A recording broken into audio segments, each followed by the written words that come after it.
Hi students, in this class we study about the energy management opportunities in electric motors. So we know that the electric motors are very much needed in industries. So the high efficient energy motor, that is energy efficient electric motors are more preferable. Actually, the motors will be having lots of windings, that is so that these windings will contribute to the decrease in power factor. So if it is not properly winded, it will contribute to the decrease in power factor. That is, actually the normal value of power factor is unity, but most of the motors, either it may be AC motor or either in the AC motor it is squirrel cage motor or slip ring motor or synchronous motor, or uh, or it may be an asynchronous motor. If the power factor is being affected, then we can see that it consumes more power. It consumes more power, that is, the current drawn by the motor will be increases. Once the current drawn by the motor increases, then it will results in the increase in the increase in the copper loss. Copper loss means I square R loss. So like that, once the copper loss increases, the efficiency will decrease. So what do you mean by efficiency? Efficiency is equal to output by input. So which type of output you are getting in a motor? You are getting mechanical output. So which type of input you are giving to the motor? Actually the input which you give is of the electrical input, RYB. Through that you are giving a voltage. So this is that input. For that input we need to have a task. So if the task is not performed well, then we can say that the motor is less efficient. So to have a good efficient motor, the losses should be reduced. So a motor, like other inductive loads, are characterized by power factor less than unity. As a result, the total current drawn need to deliver the same real power is of higher than for load characteristics by higher power factor. An important effect of operating with power factor less than 1 is that resistance loss in wiring upstream of the motor will be higher. Since these are proportional to square of the current, so the efficiency and power factor will decrease for the motor. Okay. So now how can you overcome? The squirrel cage induction motors are normally more efficient. So squirrel cage induction motors are normally more efficient than slip ring motors, and higher speed motors are normally more efficient than lower speed motors.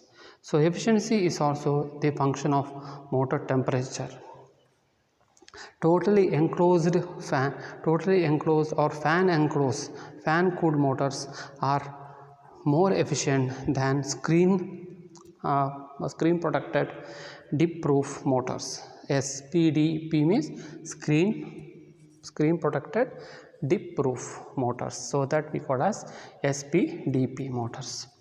So also as with most equipment, motor efficiency increases with rated capacity.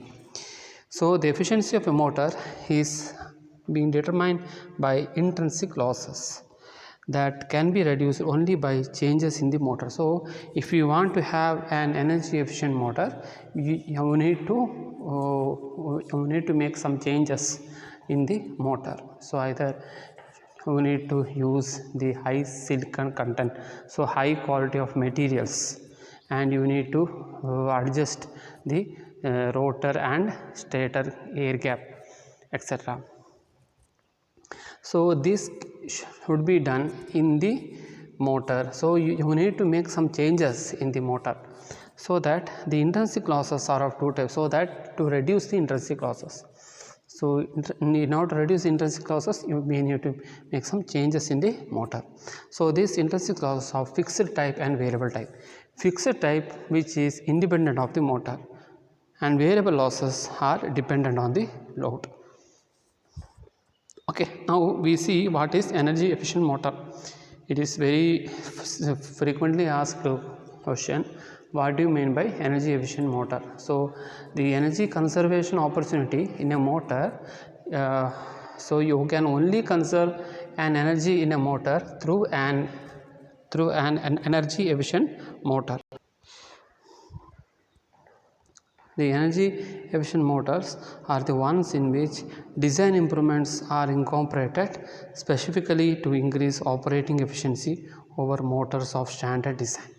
So some design improvements are being incorporated to improve the efficiency of motors. So energy efficient motors, അതായത് സാധാരണ motors ഒന്നും നിങ്ങൾക്ക് ഉപയോഗിക്കാൻ പാടില്ല. ഒരു energy conserving opportunity ഒരു മോട്ടറിൽ കാണിക്കണമെങ്കിൽ നിങ്ങൾക്ക് ഉപയോഗിക്കേണ്ടത് എനർജി എഫിഷ്യൻറ്റ് മോട്ടോർസാണ്. So we need to improve, we need to include the energy efficient motor. So now we see what are the design requirements. So design improvement factors on reducing the intrinsic motor losses. Okay, now see you can see the efficiency of high efficiency motor, that is energy efficient motor.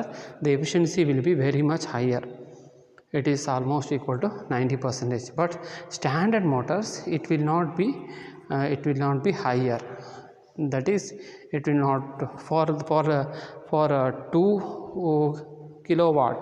So take for 2 kilowatt motor, the standard motors will be having an efficiency of 78%, but for energy efficient motors it will be having almost 84%. So this 6%, the 6% improved in efficiency can be accomplished by using an energy efficient motor. അതായത് ഈ 6% efficiency നിങ്ങൾക്ക് ഏതിലും improve ചെയ്യാൻ പറ്റും ഒരു energy efficient motor ഉപയോഗിക്കുന്നതുകൊണ്ട് നിങ്ങൾക്ക് ആ ഒരു മോട്ടറിൻ്റെ എഫിഷ്യൻസി ഇമ്പ്രൂവ് ചെയ്ത് എടുക്കാൻ പറ്റും. So improvements include the use of lower loss silicon steel. So നിങ്ങൾ എന്തിനാണ് ഈ സിലിക്കൺ സ്റ്റീൽ ഉപയോഗിക്കുന്നത്? So mainly you are using silicon steel to reduce the which type of loss? Yes, the silicon steel are mainly used to reduce the hysteresis loss. And what do you need? You opt to reduce the eddy current loss. You need to have an lamination, right? So the thicker wires and thinner laminations to reduce the eddy current loss. Silicon steel to reduce the what? As the silicon steel is mainly for reducing the hysteresis loss. Okay, and thinner steel, so thinner lamination is mainly to reduce the eddy current loss. Okay, a longer core to increase the active material. So longer core means I think you have studied about the output equation. So B is equal to pi dl by so that equation, that B is equal to that is magnetic flux density, BAV is equal to pi dl by P, like that equation you have studied. So once if this L is the active length of the material, once is this L, that is active length of the material is increased, then the motor efficiency can also be increased. D and L, D is the diameter and L is the length of the motor. So the active length is increased, then you can increase the active materials. So thicker wires to reduce the hysteresis loss. Hysteresis loss R is equal to rho L by A. So if you go for thicker losses, then you can increase the area. Once the area is increased, section area is increased, the resistance will decrease. Fine. Okay, and smaller air gap between stator and rotor. Smaller air gap between stator and rotors. I think you have studied in your machine design about the induction motor. So how the length of air gap will affect the will improve the power factor in your squirrel cage induction motor. LG, length of air gap, it should be taken as 1 mm to 2 mm. So that will also, and air gap between stator and rotor, and copper instead of aluminum bars in the rotor. So where you use copper, so we need to use copper bars instead of the aluminum bars in the squirrel cage induction motor. So that also you have studied in your machine design, that is design of rotor bars and the end rings. So there also, by changing the aluminum bar with the copper bar, who can able to improve the efficiency. So these are all the design improvements, these are all the changes which should be made in a motor to make it as an energy efficient motor. So it is very important. ഈ ഒരു paragraph വളരെ വളരെ important ആണ്. അത് ഈ ഒരു പാരഗ്രാഫിൽ വരുന്ന content നിങ്ങൾ എക്സാമിൽ അതേപോലെ എക്സാമിൽ എഴുതണം. വെച്ചാൽ ഓരോ വേർഡിനും മാർക്കുണ്ട്. And rotor copper instead of aluminum bars in rotor, superior bearings and smaller fans, etc.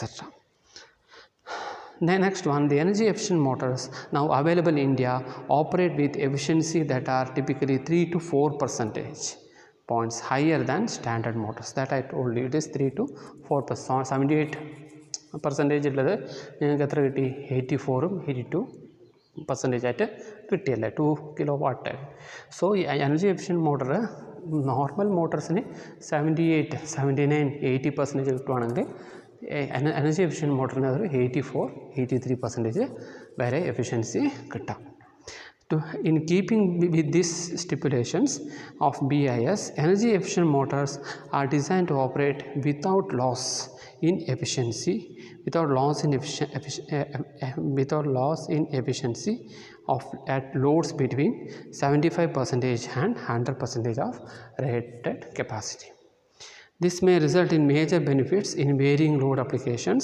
The power factor is about the same as or may vary with higher than for standard motors. So power factor standard motors are same ഉണ്ടാവും, or the power factor can be improved. Furthermore, energy efficient motors have lower operating temperatures and noise levels.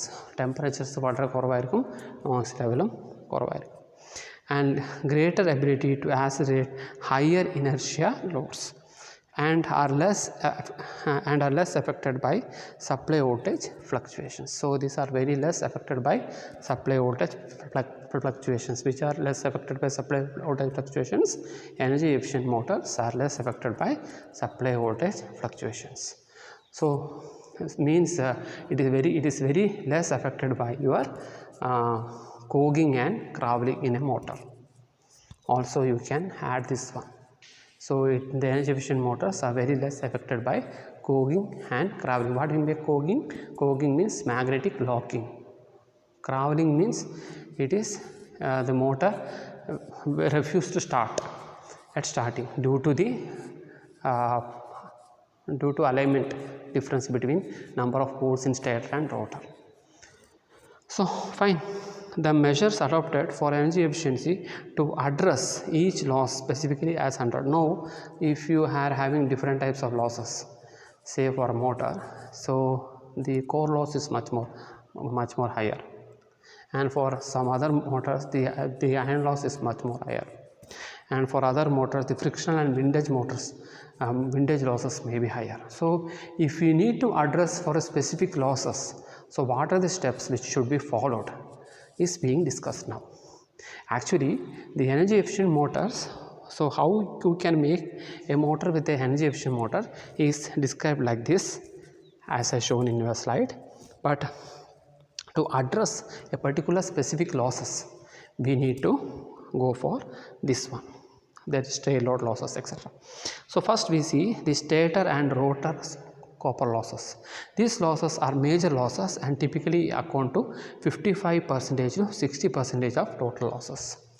55% to 60% of total losses. The I square losses are heating losses resulting from current passing through the stator and rotor conductor. The I square losses are function of conductor resistance and square of the current. The resistance of the conductor is a function of conductor material length and cross section. So R is equal to rho L by A. Resistivity, length and area.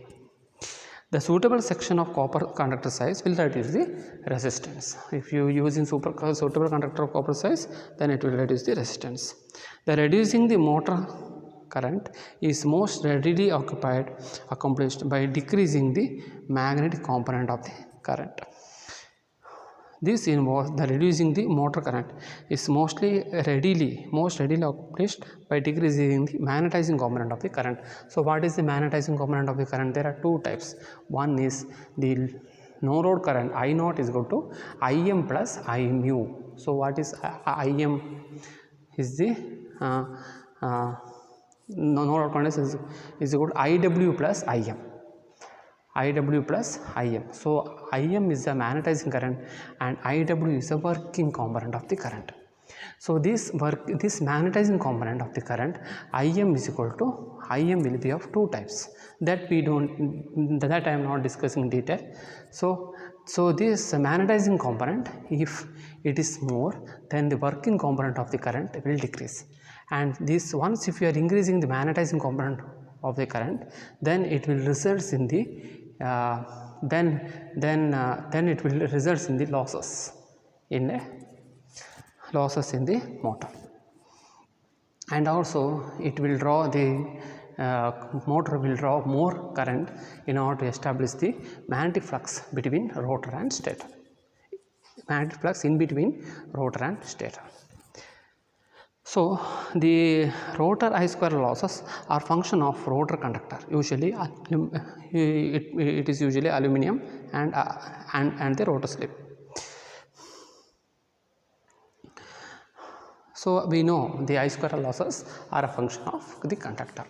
So what you make why it is a function of conductor means conductor section area. Once if you are decreasing section area, the copper loss will increase. How it will increase? R is equal to rho L by A.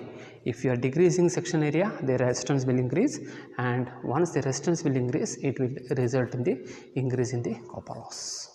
That is I square R. Okay, fine. The motor operation closer to synchronous speed will also reduce the I square R loss. So if you are operating the motor close to the synchronous speed, that is 1495 for the asynchronous motors. Asynchronous motors means the induction motors. So if you are able to operate it to close to synchronous speed, that is 1495, 1496 like that, if the synchronous speed is 4500, okay, then also you can able to reduce the I square R losses. Next, we need to see how can you reduce the core loss. The core loss are those found in the stator rotor magnetic steel and are due to hysteresis effect and eddy current effect during 50 Hz magnetization of core material. These losses are independent of load and account to 20 to 25% of total losses. So this is independent of the load. So some are dependent on the load and some are independent of the load. That is why I discussed in the starting intrinsic losses. Intrinsic losses means fixed losses and variable losses. So it comes under fixed losses. Which one? Core losses will comes on the fixed losses. Fixed losses. Why? Because it is independent of the load. It is not dependent of the load. It is independent of the load. It will be there. The loss will be there. 40 to 45, 20 to 25% loss will be there if at all you are loading the motor or unloading the motor, whatever it may be. Okay, the hysteresis loss, which are function of flux density, be reduced by utilizing low loss grade silicon steel laminations. And the low loss grade silicon steel laminations, the reduction of the flux density is achieved by suitable increase in the core length of the stator and rotor. So we can reduce the flux density by increasing the suitable core length. Why? Because BAV is equal to P into phi by pi dl. Pi dl. Okay, dl. So if you are reducing the length, if you are reducing reduction of the flux density achieved by the suitable increase in the core length of the stator. So if you are increasing the core length, then the flux density will decrease. Okay, you just go through the equations in your specific magnetic loading. BAV is equal to P into phi by dl. So there, if you are reducing the length, if you are increasing the length, you can reduce the magnetic flux density. Okay. Then the eddy current losses are generated by circulating current within the core steel laminations. These are reduced by using thinner laminations. Okay. Next, friction and windage losses. Friction and windage losses results from bearing frictions, windage and circulating air through the motor, and account for 8 to 12% of total losses. These losses are independent of the load. These losses are independent of the load, and reduction in heat generated by the stator and rotor losses permit the use of smaller fan. So how can you reduce? By reducing the heat in a motor. The windage losses also reduce with diameter of the fan, leading to the reduction in windage losses. So if you are increasing the diameter of the fan, so if more ventilation is being there, then this windage losses means losses due to the heat in the windings, and friction losses due to the friction losses can be reduced by properly maintaining the motors. Okay. Next one, stray load losses. These losses vary according to square of the load current. Stray load losses means it is also called as copper losses. Okay, it may be called as the copper losses. So this may vary with respect to the square of the load. It is dependent on the load and are caused by leakage flux induced by the load currents in the laminations and account to 4 to 5% of total loss. These losses are reduced by carefully selection of slot numbers, tooth, slot geometry, and air gap. The energy efficient motors cover a wide range of ratings, and the full load efficiencies are very higher by 3 to 7%. The mounting dimensions are also maintained as per IS 1231 to enable easy replacement. As a result of modification to improve performance, the cost of energy efficient motors are higher than those of standard motors. So that is obviously the cost of energy efficient motors are very higher. The higher cost will often be paid back rapidly in saved operating cost, particularly in new applications or end-of-life motor replacements. In case where existing motors have not reached the end of their useful life, economics will be less clearly positive. Because the favorable economics of energy efficient motors are based on savings in operating costs, there may be certain cases which are generally economically ill suited to energy efficient motor. These include the highly intermittent duty or special torque applications such as hoist, cranes, tractions, punch press, machine tools, and centrifuges. അപ്പം ഇതൊക്കെ ഇവിടെ എന്താണ്, so what they're telling is some cases if you are using energy efficient motors also, there is of no need, the losses will be same. So that cases there may be certain case where the general economically there are generally economically ill suited for to energy efficient motors. So in these cases, that is the cranes, hoist, traction drives, punch press, machine tools, and centrifuges. So whatever the motors, if you are using energy efficient motors also, it will not yield a positive result. In addition, the energy efficient design of multi-speed motors are generally not available. So if you are going for the multi-speed motors, So in the multi-speed motors also, the energy efficient motors are not available.